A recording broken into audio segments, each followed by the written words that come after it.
Video की starting में हम स्टार वेल शेल्टर को देखते हैं, जहां पर आकर वीर संजय कपाड़िया से ब्लैक गोल्ड शेल्टर के बारे में पूछता है और ब्लैक गोल्ड चाकू तकनीक के बारे में कुछ पता हो तो आप बता सकते हो क्या। इस तरीके से उससे बात करता है। संजय कपाड़िया वीर को बताता है कि मैं ब्लैक गोल्ड शॉट टेक्निक के बारे में केवल इतना ही जानता हूँ कि इस स्किल को टोर्नेडो नाइफ कहा जाता है। बाकी वह काम कैसे करता है मुझे इसके बारे में कुछ भी पता नहीं है। और हाँ, बस इतना जानता हूँ कि जब ब्लैक गोल्ड स्ट्राइक करता है तो चाकू कुछ सेकंड के लिए गायब हो जाता है, जैसे मानो उसे कि कुछ समय के लिए टेलीपोर्ट कर दिया गया हो। संजय कपाड़िया वीर को बताता है। वीर संजय कपाड़िया की बात को सुनकर सोचने लगता है कि मैंने टोर्नेडो नाइफ का नाम कहाँ सुना है आखिरकार। और वह अपने दिमाग पर जोर डालता है और उसे याद आता है कि मैंने इसके बारे में पहले सुना था और यह कबीर मैदान के पास मैंने इसका नाम सुना था। वीर सोचता है कि मुझे पृथ्वी ग्रह पर टेलीपोर्ट होकर जाना चाहिए और रूही से कबीर मैदान का नंबर निकलवाने के बारे में बात करनी चाहिए। वीर टेलीपोर्ट होकर पृथ्वी ग्रह पर आता है और वह रूही से मिलता है और रूही वीर को देखकर उसे हाई फाई देती है और वीर उसे सलूट मारता है। लेकिन उधर जो वह अवनेशा थी वह वीर को थोड़ी सी अजीब तरीके से देखती है। वीर अपने दांत बताता है। वीर रूही से कबीर मदान का नंबर लेता है और अपने कमरे में जाकर उसे बात करता है। कबीर मदान वीर से बोलता है, सेना में तो तुम्हारी लाइफ बहुत ही अच्छी चल रही होगी ना, क्योंकि तुम्हारे साथ तो तुम्हारी जीएफ है। लेकिन इधर हमारा हाल तो बहुत ही बुरा हो गया है, क्योंकि समर प्रताप ने हमारे साथ ऐसा किया है कि मत पूछो। उसने सुराहों से लड़ने के लिए हमारा अधिकतम समय तो वैसे भी चला जाता है और जो बाकी बचता है हम अधिकतर ट्रेनिंग में चला जाता है। वीर कबीर मैदान से बोलता है कि तुम्हारे बैकग्राउंड के हिसाब से तुम पीछे बहुत ही आसानी से रह सकते हो ना, लेकिन तुम इतने आगे कैसे आ गए। फिर कबीर मैदान उसे बताता है कि यह सब समर प्रताप की वजह से हो रहा है, क्योंकि उसने बोला कि अगर हम पीछे रहेंगे तो हम अपने कौशल को अच्छे से नहीं बढ़ा सकते हैं, इसलिए हमें आगे रहना चाहिए और अपने स्किल को सुधारना चाहिए। अब वीर और कबीर मैदान थोड़ी देर इधर उधर की बातें करने के बाद में वीर उसे बताते हैं कि मैं ब्लैक गोल्ड शॉट टेक्निक में टोर्नेडो नाइफ के बारे में जानना चाहता हूँ, क्या तुम इसके बारे में जानते हो। तभी कबीर मैदान चिल्लाता हुआ बोलता है, अगर आपके पास ऐसा कुछ मौका है कि उस ब्लैक गोल्ड को मार सकते हो तो बिल्कुल उसे मारो और हमसे उसका छुटकारा पाओ। चिल्लाता हुआ ऐसा बोलता है। कबीर मैदान की बात को सुनकर वीर उसे बोलता है, वैसे तुम बता सकते हो कि ब्लैक गोल्ड ने तुम्हारे साथ क्या किया है।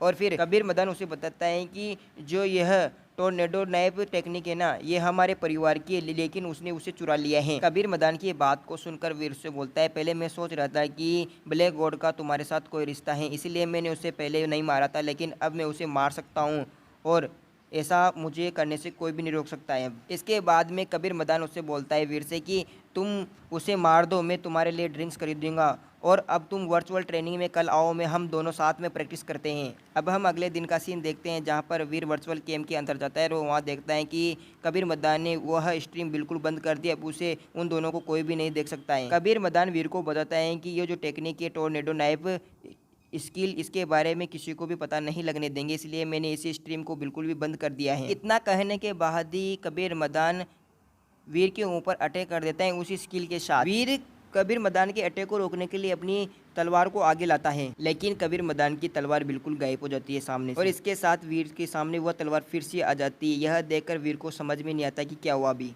कबीर मैदान पीछे हटता हुआ बोलता है कि पहले मेरे पास विस्फोटक गति नहीं थी, इसलिए मैं इस टेक्निक का यूज नहीं करता था, लेकिन अभी मेरे पास ये गति है, इसलिए मैं इसका यूज कर सकता हूँ। वीर कबीर मैदान की बात को सुनकर उसे बोलता है, चलो एक बार फिर से फाइट करते हैं। अब वीर और कबीर मैदान दोनों ही उन तलवारों के साथ घमासान युद्ध में चले जाते हैं और कबीर मैदान अपनी पूरी फर्ती के साथ वीर के ऊपर अटैक कर देता है। यह देखकर वीर को चिंता होने लगती है कि यार ये कैसा है, ये तलवार मुझे बिल्कुल भी समझ में नहीं आ रही। वीर कबीर मैदान के साथ लड़ता हुआ बहुत ही बुरी तरीके से थक चुका था। वो सोचता है कि यार मैं एक ही फिटनेस लेवल के साथ तो उसे नहीं जी सकता हूँ, मुझे उससे अधिक फिटनेस की आवश्यकता है। अगर मैं उसके साथ ऐसे लड़ता हूँ तो वह मुझे बहुत ही आसानी से मार सकता है और चोट पहुँचा सकता है। वीर अधिक थक जाने के कारण वहीं पर लेट जाता है और वह सोचने लगता है कि ब्लैक गॉड की गलतियों को पता लगा कर ही मैं उसे हरा सकता हूँ, लेकिन ऐसे नहीं हरा सकता। ऐसे अपनी आंखें बंद करने के बाद में वो सोचता है, तभी उसके सामने अचानक एक नोटिफिकेशन आता है जिसमें किसी ने उसे रिक्वेस्ट भेजी थी। यह रिक्वेस्ट किसी और की नहीं बल्कि अवनी की ही होती है। इधर अवनी सोच रही थी कि मुझे काफ़ी वक्त हो गया है वर्चुअल कैंप के अंदर इन्हें देखे हुए, वीर अवनी की फ्रेंड रिक्वेस्ट को एक्सेप्ट कर लेता है और उसके वर्चुअल गेम के अंदर आ जाता है। वीर अवनी की पूरी बातों को सुनने के बाद में उससे बोलता है कि लाइफ एंड डेथ वाली जो स्किल है उसमें अगर किसी आपने चकमा नहीं दिया तो आप बहुत ही जल्दी मर जाओगे। यह सुनकर अवनी वीर से बोलती है कि जहाँ तक मुझे पता है मैं अधिक ताकत से अगर किसी के ऊपर अटैक करूँगी तो वह अगर मैंने उस ताकत के साथ उसे एक ही झटके में नहीं मारा तो मैं भी एक ही झटके में मर जाऊंगी।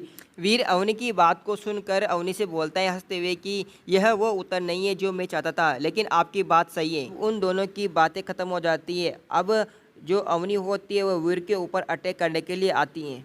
वीर अवनी से फाइट करने के लिए आगे बढ़ता है और उसके दिमाग में चल रहा था कि जब प्राचीन समय में लड़ाई होती थी तो युद्ध लड़ने वाले बंदे सोचते हैं कि किसी को अगर चोट पहुंचानी है तो उसके कमज़ोर बिंदुओं पर हमला करो ताकि वो बच ना सके। जब अवनी वीर के ऊपर अटैक करने के लिए जाती है तो वो सोचती है अगर मैं इसी स्पीड से जाती हूँ तो मेरा हाथ वीर के हाथ से टकराकर यहीं पर कट जाएगा।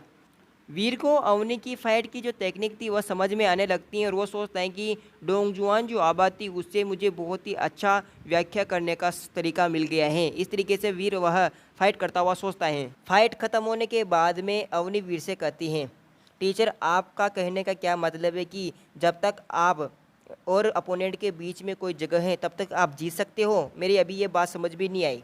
नहीं, आप नहीं समझे। और मैं आपको बताता हूँ कि जब तक आप अधिक अभ्यास नहीं करेंगे तब तक आपको मेरी बात समझ में नहीं आएगी, इसलिए आप ट्रेनिंग करें। वीर को देखती हुई अवनी सोचती है कि मुझे लगता है कि जो मेरे टीचर हैं ना वह ज़रूरी सेना में कोई बहुत ही बड़े ओहदे पर होंगे, जब भी वो इतने उदार हैं। इसी के साथ ये एपिसोड खत्म होता है। आज का एपिसोड थोड़ा अजीब गजीब लगेगा क्योंकि आज के एपिसोड की जो एक्सप्लेनेशन है कुछ अच्छी भेटी नहीं, इसलिए सॉरी दोस्तों। अगला एपिसोड बहुत ही अच्छी तरीके से एक्सप्लेन करूँगा।